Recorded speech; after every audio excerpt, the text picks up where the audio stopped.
Mars media நேயர்களுக்கும் அன்பர்களுக்கும் இந்த நாள் இனிய நாளாக அமைய எல்லாம் வல்ல இறைவனை பிரார்த்திக்கின்றோம். இந்த சேனல் உங்களுக்கு பிடிச்சிருந்தா மறக்காம சப்ஸ்கிரைப் பண்ணுங்க, ஷேர் பண்ணுங்க, லைக் பண்ணுங்க, கமெண்ட் பண்ணுங்க. சுய உதவிக்குழு பான் கார்டுகளுக்கு மார்ஸ் மீடியா நேயர்கள் எல்லாருக்கும் ஜோதிட குருஜியின் இனிய வணக்கங்கள். இந்த பதிவில் நம்ம என்ன பார்க்க போகிறோம் அப்படின்னா 2024ஆம் ஆண்டு மார்ச் மாத ராசி பலன். அதுக்கு முதல்ல மார்ச் மாதத்தில் என்னென்ன பண்டிகைகள் இதெல்லாம் வருதுங்கிறத பற்றி பார்ப்போம். மார்ச் மாதம் 8ஆம் தேதி மகா சிவராத்திரி, ரொம்ப விசேஷமான ஒரு நாள். ஏன்னா எல்லா சிவராத்திரியை விட இந்த சிவராத்திரி உச்சிதம், பெரிய சிவராத்திரின்னு சொல்லக்கூடியது. அந்த வகையில் இந்த மகா சிவராத்திரி அன்னைக்கு சிவபெருமான் கோயிலுக்கு போயிட்டு எம்பெருமான் சிவபெருமானையும் பார்வதி தேவியும், அதாவது அங்கே இருக்கிற அம்பாள், அது என்ன நாமகரணமாக இருந்தாலும் பரவாயில்ல, அம்பாளையும் வணங்கிட்டு அன்னைக்கு பொழுது விரதம் இருக்கிறது ரொம்ப விசேஷம். அந்த நாள் ஃபுல்லாக அபிஷேகம் ஆராதனை நடந்துட்டு இருக்கும் கோவிலில், ரொம்ப விசேஷம். எல்லா சிவன் கோயில்லையும் இருக்கும். ஆகவே மார்ச் 8ஆம் தேதி சிவாலயம் போய் இந்த சிவராத்திரி அன்னைக்கு எம்பெருமான் சிவபெருமானையும் நந்தீஸ்வரரையும் நீங்கள் வணங்குறது ரொம்ப விசேஷமான பலன்களை உங்களுக்கு கொடுக்கும். அதே சமயம் மார்ச் மாதம் 14ஆம் தேதி காரடையா நோன்பு. காரடையா நோன்புங்கிறது இந்த சாவித்திரி விரதம், ரொம்ப விசேஷம். உங்களுக்கெல்லாம் நிறைய பேருக்கு தெரியும் சத்தியவான் சாவித்திரி. அந்த கதை தனி கதை. அதாவது சாவித்திரி சத்தியவானோட உயிரை மீட்கிறதுக்காக யமதர்மராஜா கிட்டே வரம் வாங்கினவங்க. அதனால இந்த காரடையா நோம்பில் நம்ம சத்தியவான் சாவித்திரியை நினைக்கிறது ரொம்ப விசேஷம். அடுத்தபடியாக 25/3/2024 அன்னைக்கு பார்த்தீங்கன்னா ரொம்ப விசேஷமான நாள் பங்குனி உத்திரம். இந்த பங்குனி உத்திரம்ங்கிறது சாஸ்தா திருக்கல்யாணம். அதே சமயம் சிவன் கோவிலில் திருக்கல்யாணம் சிவபெருமானுக்கு, அதே சமயம் முருகப்பெருமானுக்கு திருக்கல்யாணம், முருகப்பெருமானுக்கு காவடி எடுக்கிறது எல்லாம் ரொம்ப விசேஷமாக இருக்கும். ஆக நீங்கள் கோவில் தரிசனம் ரொம்ப விசேஷம். சிவன் கோயிலாகட்டும், ஐயப்பன் கோயிலாகட்டும், அதே சமயம் முருகன் கோயிலாகட்டும், நீங்கள் போயிட்டு வழிபாடு பண்ணுறது ரொம்ப விசேஷமான பலன்களை கொடுக்கும். இந்த மார்ச் மாதத்தில் கிரகநிலைகள் அப்படின்னு பார்த்தீங்கன்னா மேஷ ராசியில் குரு, கன்னி ராசியில் கேது, துலாம் ராசியில் சந்திரன், மகர ராசியில் செவ்வாய் மற்றும் சுக்கிரன், கும்பராசியில் சனி பகவான், சூரியன், புதன், மீன ராசியில் ராகு. அந்த வகையில் இந்த கிரக அமைப்புகள் மாத ஆரம்பத்தில் இருக்கு. 2/3/2024 அன்னைக்கு புத பகவான் கும்பராசியிலேருந்து மீன ராசிக்கு போயிடுறார். 8/3/2024 இந்த சுக்கிர பகவான் மகர ராசியிலேருந்து கும்பராசிக்கு போயிடுறார். 14/3/2024 அன்னைக்கு சூரிய பகவான் கும்பராசிலேருந்து மீன ராசிக்கு போயிடுறார். அதே சமயம் அன்னைக்கே செவ்வாய் பகவான் மகர ராசிலேருந்து கும்பராசிக்கு போகிறார். கும்பராசியில் சனியோடு சேர்ந்துடுறார். அதே சமயம் சூரிய பகவான் ராகுவோடு சேர்ந்துடுறார் 14ஆம் தேதிக்கு அப்புறம். இதுதான் இந்த மார்ச் மாதத்தோட கிரக நிலைகள், சஞ்சாரங்கள். அந்த வகையில் இந்த மார்ச் மாதம் ஒவ்வொரு ராசிக்கும் என்னென்ன பலாபலன்களை கொடுக்க போகிறதுங்கிறத பற்றி நம்ம இப்போ தெளிவாக பார்ப்போம். பதிவுக்கு போகலாமா? எனதொருமை மகர ராசி நேயர்களே, இந்த பதிவில் நம்ம என்ன பார்க்க போகிறோம் அப்படின்னா 2024ஆம் ஆண்டு மார்ச் மாத ராசி பலன். இந்த மார்ச் மாதத்தில் உங்களுக்கு எந்தெந்த கிரகங்கள் அற்புதமாக நன்மை செய்ய போகிறது, எந்தெந்த கிரகங்கள் மூலமாக நீங்கள் அற்புதமாக நடந்துக்கணும், பரிகாரமாக என்ன பண்ணினா ரொம்ப விசேஷம், சந்திராஷ்டம தினங்கள் என்னென்னைக்கு அப்படிங்கிறத பற்றிலாம் நம்ம இப்போ தெளிவாக பார்க்க போகிறோம். உங்களோட ராசிநாதன் அப்படின்னு பார்த்தீங்கன்னா சனீஸ்வர பகவான். அதனாலேயே உங்களுக்கு பார்த்தீங்கன்னா வேலை செய்யணும் அப்படிங்கிற எண்ணம் அதிகமாகவே இருக்கும். எந்த நேரத்துலையும் சுறுசுறுப்பாக இருக்கணும் என்ன. ஆனால் சனீஸ்வர பகவான் மந்தகதி. ஆனால் மந்தகதியில் நல்லா இருக்கும்போது மந்தகதியில் நிறைய நல்லது பண்ணுவார். அதே சமயம் நம்ம உஷாராக இருக்கிற நேரத்தில் நம்ம உஷாராக இருக்கணும். அப்போ தான் சனீஸ்வர பகவானுக்கு ரொம்ப பிடிக்கும். அந்த வகையில் இந்த சனீஸ்வர பகவான் எங்கே இருக்காருன்னு பார்த்தீங்கன்னா தனவாக்கு குடும்பஸ்தானமாகிய 2ஆம் இடத்துல இருக்கார். 7.5 சனி முடிய போகிறது. உங்களுக்கு இந்த இது முடிஞ்சதுன்னா 7.5 சனி முடிஞ்சிடும். அடுத்தபடியாக 6, 9 கூட அதிபதி புதன், அஷ்டமாதிபதி சூரியன், இந்த 3 பேரும் தனவாக்கு குடும்பஸ்தானமாக்கி 2ஆம் இடத்துல இருக்கிறதுனால இந்த சனீஸ்வர பகவானால் உங்களுக்கு சில நன்மைகள் எதிர்பார்க்கலாம். அதாவது முதல் சுற்று அப்படின்னா கல்வியில் கவனமாக இருக்கணும். 2வது சுற்று அப்படி இருக்கும்போது திருமணத்தை ஏற்படுத்தி கொடுத்துருவார். அதனால் கொஞ்சம் இல்லறத்தில் நீங்கள் கவனமாக இருக்கணும். அவங்களோட உடல் ஆரோக்கியம் அதிலெல்லாம் நீங்கள் கொஞ்சம் ஸ்ட்ரெயின் பண்ணிக்கணும். அடுத்தபடியாக 3வது சுற்று அப்படிங்கும்போது உடல் ஆரோக்கியத்தில் கொஞ்சம் கவனமாக இருக்கிறது நல்லது. சரியா? அந்த வகையில் இந்த சனீஸ்வர பகவான் உங்களுக்கு சில நன்மைகளை தான் கண்டிப்பாக செய்வார். பொறுமையாக நீங்கள் ஒவ்வொரு வேலைகளையும் செஞ்சீங்கனாலே உங்களுக்கு நல்லது. இந்த புத பகவான் ஒரு நாள் தான் அங்கே இருக்கார் மாதத்தில். 2/3/2024 இந்த புத பகவான் எங்கே வரப்போறாருன்னு பார்த்தீங்கன்னா சகாயஸ்தானமாகிய 3ஆம் இடத்துக்கு வந்துடுறார். 3ஆம் இடத்துக்கு வந்ததுனாலே உங்களுக்கு மனசில் ஒரு தைரியம் உண்டாகும், வீரியம் அதிகரிக்கும், உத்தியோகத்தில் இருக்கிற வாழ்க்கையில் முன்னேற்றம் கூடி வரும், எடுக்கிற காரியங்கள்லாம் சிறப்பாக அமையும். எழுத்து மற்றும் அச்சுத்துறையில் இருக்கும் அன்பர்களுக்கு அநேகமாக புதிய வாய்ப்புகள் வந்து சேரும். மனசில் ஒரு தைரியம் அதிகமாகும். இந்த தொழில் வியாபாரம் ரொம்ப அற்புதமாக நடைபெறக்கூடிய ஒரு காலகட்டம்.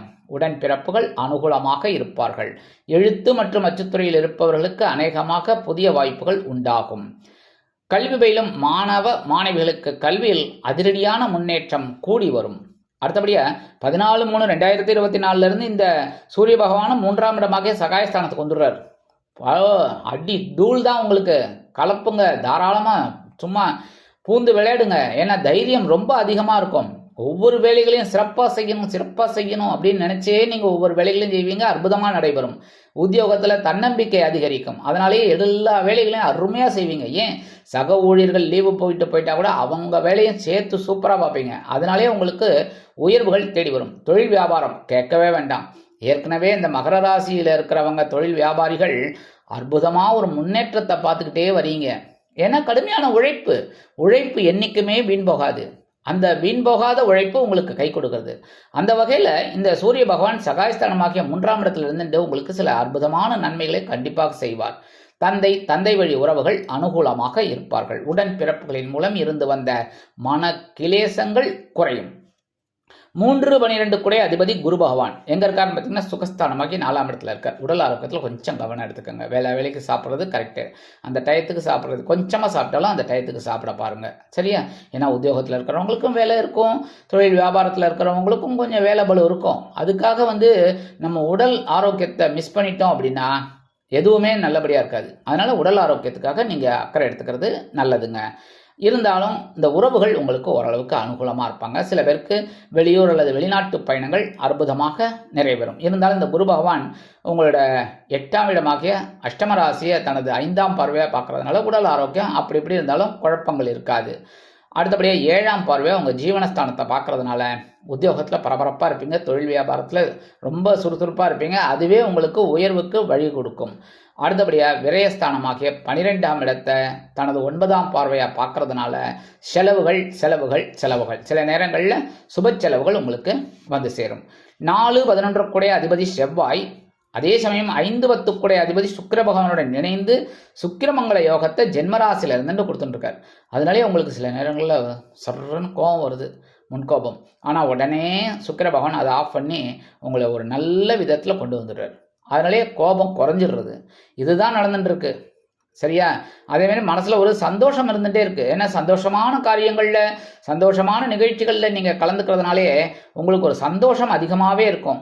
சில பேருக்கு உறவுகள் மூலமாக சில சந்தோஷம், தொழில் வியாபாரம் மூலமாக சந்தோஷம், உத்தியோகத்தில் சந்தோஷம், அந்த மாதிரிலாம் இருக்குது. குழந்தைகளின் மூலம் சந்தோஷம், இந்த மாதிரிலாம் நல்லபடியாக இருந்துகிட்டு இருக்கு. 8/3/2024 இந்த சுக்கிர பகவான் எங்கே வரப்போறான்னு பார்த்தீங்கன்னா தனவாக்கு குடும்பஸ்தானமாகி 2ஆம் இடத்துக்கு வந்துடுறார். 2ஆம் இடத்துல வந்துட்டார் அப்படின்னாலே இந்த சுக்கிரன் உங்களுக்கு அற்புதமான பலன்களை கண்டிப்பாக கொடுப்பார். என்னென்ன தனவரவு தாராளமாக வந்து சேரும் உங்களது உழைப்பிற்கேற்றபடி. அதேமாதிரி கொடுத்த வாக்குறுதிகளை காப்பாற்றி மகிழ்வீர்கள். குடும்ப உறுப்பினர்களின் அத்தியாவசிய தேவைகளை அற்புதமாக பூர்த்தி செய்து குடும்பத்தில் சந்தோஷத்தை காண்பீர்கள். அடுத்தபடியாக 14/3/2024 முதல் செவ்வாய் பகவான் அந்த 2ஆம் இடத்துக்கு வந்துடுறார். தனவாக்கு குடும்பஸ்தானமாகி 2ஆம் இடத்துக்கு வந்துட்டார்னாலே மறுபடியும் சுக்கிரமங்கல யோகம்தான். நல்லபடியாக இருக்கும், தனவரவு நல்லபடியாக வரும். அதுக்கெல்லாம் நீங்கள் உழைக்கணும். உழைக்கிறதுக்கு நீங்கள் அஞ்சினவங்க கிடையாது. அதனால் உங்களுக்கு ஆட்டோமேட்டிக்காக நல்லபடியாக ஒரு வருமானம் உங்களுக்கு வந்துட்டு இருக்கும். அதேமாரி எடுக்கிற காரியங்கள்லாம் அற்புதமாக சித்திக்கும். சீருடை பணியாளர்களாகிய காவல், இராணுவம், தீயணைப்புத்துறை, மருத்துவத்துறையில் வேலை பார்க்கும் அன்பர்களுக்கு எதிர்பார்க்கும் இடமாற்றம், பதவி மாற்றம், பதவி உயர்வு, சம்பள உயர்வு அருமையாக வந்து சேரும். கவலைப்பட வேண்டிய அவசியமே இல்லை. சரி, சாயா கிரகம் கேது பகவான் அவர் எங்கே இருக்காருன்னு பார்த்தீங்கன்னா பாக்கியஸ்தானமாகிய 9ஆம் இடத்துல இருக்கார். 9ஆம் இடத்துல இருக்கிறதுனால தந்தையாரின் உடல் ஆரோக்கியத்தில் கொஞ்சம் கவனம் எடுத்துக்கோங்க. அதேமாரி தந்தை வழி உறவுகள்கிட்ட கொஞ்சம் அனுசரித்து போங்க. சில பேருக்கு பார்த்தீங்கன்னா பூர்வீக சொத்துக்களில் ஒரு வில்லங்கம் இருந்துக்கிட்டே இருக்குது. அந்த வில்லங்கம் இப்போ அப்படியே தான் தொடர்ந்துக்கிட்டு இருக்கும். ஆனால் கவனமாக இருந்தீங்கன்னா ரொம்ப நல்லது. அதேமாரி எந்த ஒரு விஷயத்தில் நிதானத்தை கடைப்பிடிப்பது உச்சிதம். ஆனால் இந்த ராகு பகவான் எங்கே இருக்காருன்னு பார்த்தீங்கன்னா சகாயஸ்தானமாகி உங்கள் முயற்சி ஸ்தானத்தில் இருக்கார். அதனால எந்த ஒரு விஷயத்தில் நீங்கள் முயற்சியை செய்யணும். எந்த ஒரு விஷயத்திலும் நீங்கள் முயற்சிகளை மேற்கொள்ளணும். முயற்சிகளை மேற்கொள்ளாமல் இருந்தீங்கனாலே உங்களுக்கு வேலைகள் தடை தாமதங்களை சந்திக்கும். அதனால் நீங்கள் ஒவ்வொரு வேலைகளையும் அழகாக ஸ்கெட்ச் போட்டு முயற்சி பண்ணுங்க. கண்டிப்பாக அற்புதமாக நிறைவேறும். எடுக்கிற காரியங்கள்லாம் அற்புதமாக இருக்கும். அதேமாரி உடன்பிறப்புகளின் மூலம் சில குழப்பங்கள் இந்த ராகு பகவானால் வரலாம். கவனமாக இருக்கணும். சில பேருக்கு இந்த வெளிநாடு போய் படிக்கணும், வெளிநாடு போய் உத்தியோகம் பார்க்கணும்னு நினைக்கிறவாள்லாம் தாராளமாக இந்த நேரத்தை உபயோகப்படுத்திக்கலாம். அதேமாரி வெளிநாட்டில் போயிட்டு கல்வி பயிலணும், இல்லை வெளியூரில் போயிட்டு படிக்கணும் ஹாஸ்டலில் சேர்ந்து அப்படின்னு நினைக்கிறவங்கள குழந்தைகள்லாம் தாராளமாக இந்த நேரத்தை அவங்க உபயோகப்படுத்திக்கலாம். 14/3/2024 இந்த சூரிய பகவான் சகாயஸ்தானமாகிய 3ஆம் இடத்துல அந்த ராகு பகவானோட சேர்ந்துடுறார். இப்போ கடுமையாக நீங்கள் முயற்சி எடுக்கணும். ஏன்னா ராகுவும் சூரியனும் சேர்றது அவ்வளவு நல்லதல்ல. ஏன்னா மனசில் ஒரு குழப்பம் இருந்துகிட்டே இருக்கும். அதேமாதிரி உத்தியோகத்தில் ஒரு குழப்பம் இருந்துகிட்டே இருக்கும். தொழில் வியாபாரத்தில் இருக்கிறவாளுக்கும் ஒரு சில குழப்பங்கள்லாம் இருக்கும். ஆனால் நீங்கள் தெளிவாக யோசிச்சிங்க அப்படின்னா எல்லா வேலைகளும் அற்புதமாக டக்குன்னு முடியும். முயற்சி பண்ணணும். ஆனால் அந்த முயற்சியை அப்படியே இழுக்கிறதுக்கு சில நேரங்களில் தடை தாமதங்கள் உண்டாகலாம். அதனாலே நீங்கள் கவனமாக இருக்கணும். அதேமாரி பேசுகிற வார்த்தையில் நிதானமாக செயல்படணும். உத்தியோகத்திலையும் சரி, தொழில் வியாபாரத்துலையும் சரி, குடும்பத்துலேயும் சரி, முக்கியமாக கணவன் மனைவி பேசுகிற வார்த்தையில் கவனமாக இருக்கணும், கனிவாக இருக்கணும். சாதாரணமாக மகர ராசிக்காரர்கள் கொஞ்சம் ஜாலியான பேர் வழி தான், சொல்ல வேண்டாம். ஆனால் இருந்தாலும் கொஞ்சம் அவங்களுக்கும் கோபம் வர்றது இயற்கை தானே, அதெல்லாம் தடுக்க முடியாது. அந்த வகையில் அந்த முன்கோபத்தெல்லாம் கொஞ்சம் குறைச்சிண்டு கணவன் மனைவிக்கிடையே ஒரு அண்டர்ஸ்டாண்டிங், அதேமாரி உறவுகள்கிட்ட அண்டர்ஸ்டாண்டிங், உத்தியோகத்தில் இந்த சக ஊழியர்கள் அவங்கக்கிட்ட ஒரு அண்டர்ஸ்டாண்டிங், தொழில் வியாபாரத்தில் பணியாளர்கள்ட்ட கொஞ்சம் வேறுபாடு காமிக்காமல் கூட்டாளிகள்கிட்ட நெருக்கம், இந்த மாதிரிலாம் இருந்தாலே ஓரளவுக்கு அனுகூலம் கண்டிப்பாக அமையும். இந்த மாதம் சந்திராஷ்டம தினங்கள் அப்படின்னு பதிலா 22/3/2024, 23/3/2024 மற்றும் 24/3/2024 பிற்பகல் வரைக்கும் இருக்குது. அதனால் நீங்கள் இந்த நேரத்தில் எல்லா வேலைகளிலும் கவனமாக இருக்கணும். முக்கியமாக வாகன பயணங்களில் கவனமாக இருக்கணும். அடுத்தபடியாக இந்த சந்திராஷ்டம தினத்தும் போது நீங்கள் பக்கத்தில் இருக்கிற பிள்ளையார் கோயிலுக்கு போயிட்டு எம்பெருமான் விநாயக பெருமானுக்கு அருகம்புல் சூட்டி ஆராதனை செய்து வாருங்கள். கண்டிப்பாக இந்த சந்திராஷ்டம தினங்களினால் வரக்கூடிய சங்கடங்கள், சிரமங்கள் சற்று குறையும். சரி, பரிகாரமாக என்ன பண்ணினா இந்த மாதம் கொஞ்சம் விசேஷமாக இருக்கும் அப்படின்னா, எம்பெருமான் விநாயக பெருமானை நீங்கள் தினந்தோறும் விநாயக பெருமான் காயத்ரி சொல்லணும். வக்ரதுண்ட மகாகாய சூரியகோடி சமப்பிரப நிர்விக்னம் குருமே தேவ சர்வகாரியேஷு சர்வதா அப்படின்னு சொல்லிட்டு எம்பெருமான் விநாயக பெருமானை வழிபாடு பண்ண உங்கள் மனசில் இருக்கிற குழப்பங்கள்லாம் கொஞ்சம் கொஞ்சமாக குறையும். நல்லபடியாக எல்லாமே நடக்கும். அதே சமயம் சனீஸ்வர பகவானை வழிபாடு பண்ணணும். நவகிரகங்களில் உள்ள சனீஸ்வர பகவானை சனிக்கிழமைகளில் காகத்வஜாய் வித்மிகே கட்கஹஸ்தாய் திமிகி தன்னோ மந்த பிரச்சோதயாத் அப்படின்னு சொல்லிட்டு சனீஸ்வர பகவானுக்கு எல்தீபம் ஏற்றி வழிபாடு பண்ணிட்டு வாங்கோ. கண்டிப்பாக இந்த 2024ஆம் ஆண்டு மார்ச் மாதம் அற்புதமான ஒரு மாதமாக உங்களுக்கு அமையும் என்று கூறி விடைபெறுகிறேன். நன்றி, வணக்கம். மீண்டும் ஒரு அருமையான பதிவில் நான் உங்களை மனமகிழ்ச்சியோடு சந்திக்கிறேன். வாழ்த்துக்கள். வாழ்க வளமுடன். இந்த சேனல் உங்களுக்கு பிடிச்சிருந்தா மறக்காம சப்ஸ்கிரைப் பண்ணுங்க, லைக் பண்ணுங்க, ஷேர் பண்ணுங்க.